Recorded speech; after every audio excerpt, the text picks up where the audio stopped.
We've talked over the last couple of weeks about markets going up and markets going down and how we should diversify ourselves a little out of the market as we get closer to our retirement.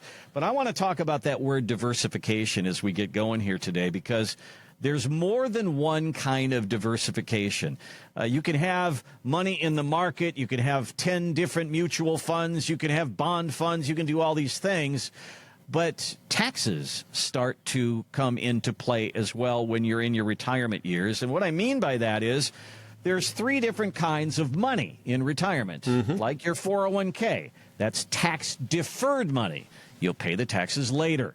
There's tax-free money. That's money that you take and you don't have to pay taxes anymore because you've already done it.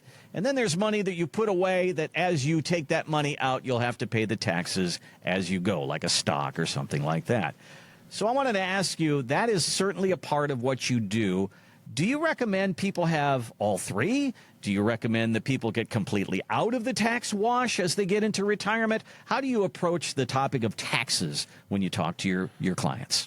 Yeah, it's a great topic to bring up, Randy, because what happens frequently is we'll have someone who's getting ready to retire and like, hey, I've got my 401k with $1 million in it. That's awesome. Right, that's great. You've done a great job saving up that 401k. I do have some bad news for you. About 30% of that belongs to somebody else. Okay? And at some point, he is going to come knocking for that money, right? Yeah. And is it about managing that as effectively as possible? Absolutely. If you've got different buckets, you've got some pre-tax money is what we call that stuff, right? That we kind of owe a bit of a debt on. If we've got Roth money, if we've got what's called non-qualified money, which is just your regular sort of savings, checking, whatever it might be. If we've got different sources of taxable money like that, it definitely gives us more options, right? Okay. For any sort of purchases that we might want to make or investments that we might want to make, it certainly gives us some more options. So as we talk about that topic there, if you have most of your money in a 401k, and that is where most of us have saved our money, that's where the bulk of our money is going to be. So there's a toll we have to pay. Every time we want that money, you got to pay a toll to get it. So then we come up with the idea of these conversions of saying, okay, I'm 60 years old. I'm going to retire at 67. So I'm going to systematically start moving some of this money over and pay the taxes a little bit at a time. Do we do that completely? Do we completely take our 401k and do that? Or do we have a little bit that's still there that we have to pay the toll on? How do you do the math on that? Yeah, great question. And funnily enough, we had somebody on our Instagram page, I think it was, one of the girls told me, forward like a post they saw that said, this is all the post said. It might be time for a Roth conversion. And she's like, well, should I do it? I was like, well, take a step back, right? Okay. Well, let's talk about kind of what goes into that, right? If you're eligible to do it, what the process looks like. And we do that for some of our clients, right? But it's very strategic, right? Okay. Every now and then we'll have someone who has that $1 million 401k and they're like, well, I've kind of been reading this stuff about Roth conversions and zero taxes in retirement, and I was about to cash my my 401k out and pay the taxes on it all and put it into a Roth, and I was like, I'm glad you came to talk to me first, right? Because this is what would happen in that scenario,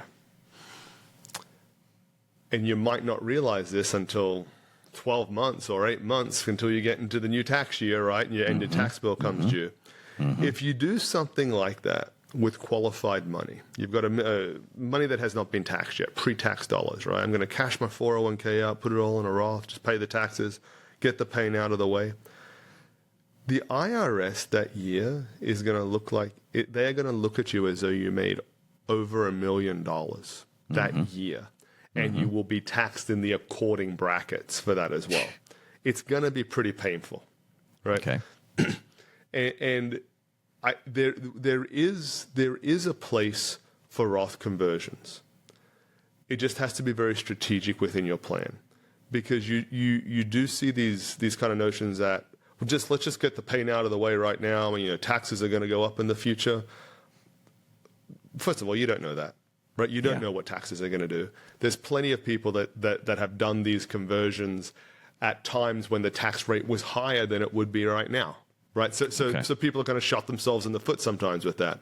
It's more about being strategic with it, and it's very common that if we see that that's a place that we can give the client a bit of an edge, we bring in our CPA team that we work with, and we say, hey, what can we go up to here on the conversion side without it turning into a negative, right? That we're kind of jumping into a new tax bracket, or we're putting ourselves in a worse situation. So definitely a role for it. There's a lot that goes into it. So what is the longest period of time? I mean, do you do Roth conversions over a period of 5 years, 10 years, 15 years? Do you still do conversions when you're in retirement? Because I would believe that your income level goes down, so that would make it more advantageous to do them after you retire. Does it happen all before you retire? What's the timing on it? Yeah, I can't see a scenario. I mean, maybe it exists out there. I can't imagine a scenario where it would be a good move for someone to do it while they're working. Okay. Because what's going to happen, so we talked about the $1 million situation, right? So, I mean, I'm assuming someone's retired and they're trying to convert that $1 million, right? That's a pretty bad scenario. Right. Well, the IRS is going to stack whatever you're trying to convert on top of your actual income. So if it's your income or you have a spouse also that works, whatever it is, all of that income counts, and then your conversion is going to go on top of that as well, right? Typically, the way we see it is we'll wait until we don't have employment income, work income coming in anymore, and then we'll start a strategic plan once you're in retirement on, let's slowly start pulling this. The Roth is a super powerful tool, right? Once we get the money in there, it grows tax deferred and then comes out tax free after certain conditions are met. It's very powerful. You don't want to undo the benefit of that by getting yourself into a tax disaster on the way into it. So as we talk about making these conversions, should all of that be done, Jay, by the time it's time for the RMD, the required minimum distribution? There's a time when the government says, you got to start taking this money, 73 right now, 75 not too far in the future. Should it all be done by the time of RMDs? Not necessarily, and I think the more important thing with that is RMDs start at a certain age, as you mentioned, 73, 74, 75, just kind of depends on when you were born.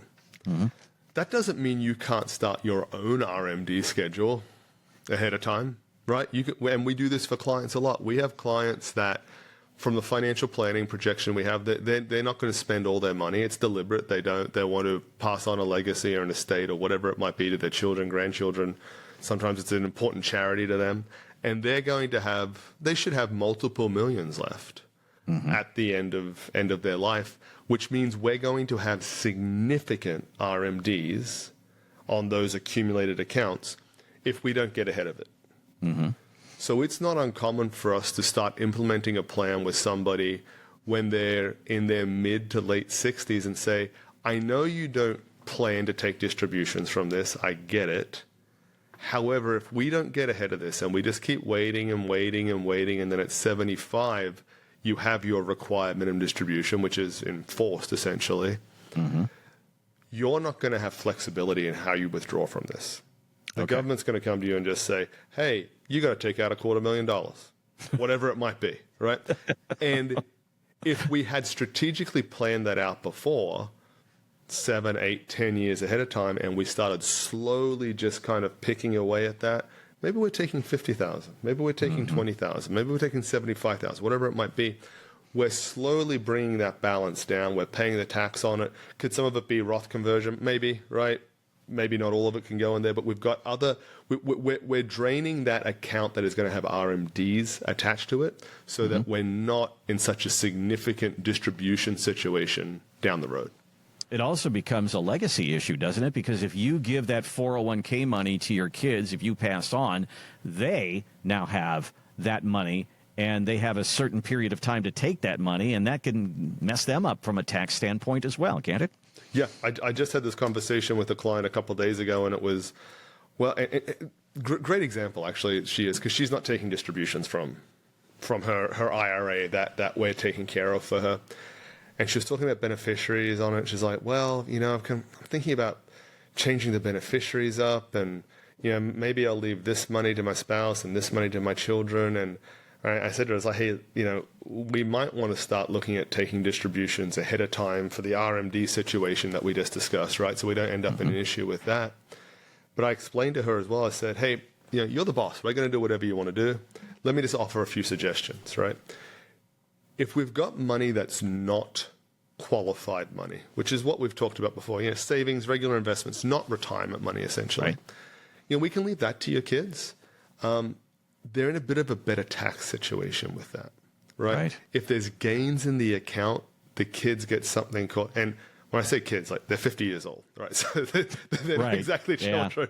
But when they get this, it's a step up in basis, right? What that means is that kind of their tax bill gets reset at date of death, right? So that helps them out. If they get left qualified money, 401ks, IRAs, things of that nature, and this is kind of constantly a moving target, but the way it is right now, you're right, Randy, they have to distribute those funds within a 10-year period. They're probably still going to be working. Yep. Right? So they're going to have all of their income from their job. If they're married and they have a spouse and they work as well, their income, assuming they file jointly, they've got all that income. Now it's, plus I've got to take a distribution from this inherited IRA from my dad, from my mom, and that's just getting stacked on top of it as well. Yep. So the tax planning can come in, do we do Roth conversions? Do we do RMDs early to try and get ahead of this problem? But it's also in the legacy side of it, the beneficiary side of it. What are the best options for that scenario as well?